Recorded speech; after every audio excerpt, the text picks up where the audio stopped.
Sofa ஃப்ரீயா கொடுக்க போறோம். சோஃபா ஃப்ரீயா கொடுத்தாலும் எவ்வளவு குவாலிட்டியா கொடுக்கணும்னு மட்டும் பாருங்க.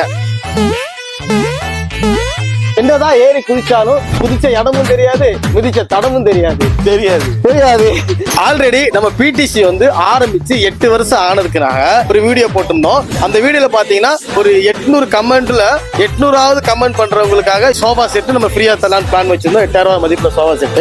இப்போதைக்கு 800 கமெண்ட் வரைக்கும் வெயிட் பண்ண முடியல. சோ ஆனா என்ன பண்றோம்னா அந்த 300 கமெண்ட்லயே பெஸ்டா கமெண்ட் பண்ற ஒருத்தரையும் கண்டிப்பா நாங்க வந்து சோஃபா ஃபர்ஸ்ட் சோஃபா அவங்களுக்கு தான் ஃப்ரீயா கொடுக்க போறோம். ஒருத்தர் யாருன்னா கோயில்பட்டி அபிஷியல் 7 அவங்களுக்கு கண்டிப்பா இந்த சோஃபாவை தான் நாங்க ஃப்ரீயா கொடுக்கிறோம். சோ வின்னர் கஸ்டமருக்கு வந்து நாங்க ஃப்ரீயா தான் சோஃபா தர சொல்லிட்டு நாங்க தர்ற கலர் தான் யூஸ் பண்ணணும் கிடையாது. சோஃபா ஃப்ரீயா கொடுக்குறாங்கன்னு சும்மா கொடுக்கல, உங்களுக்கு மனசுக்கு பிடிச்ச என்ன கலர் வேணாலும் அவங்களே செஞ்சு கொடுத்துட்றாங்க. உங்களுக்கு இதை விட கூர்ன சோஃபா வேணாலும் கூட இதோட மதிப்பு 8000 ரூபாய் இருக்கா, அந்த 8000 ரூபாயை வந்து நீங்க எடுக்கிற கூர்ன சோஃபால நான் லெஸ் பண்ணி போட்டு தரேன். ஓகே.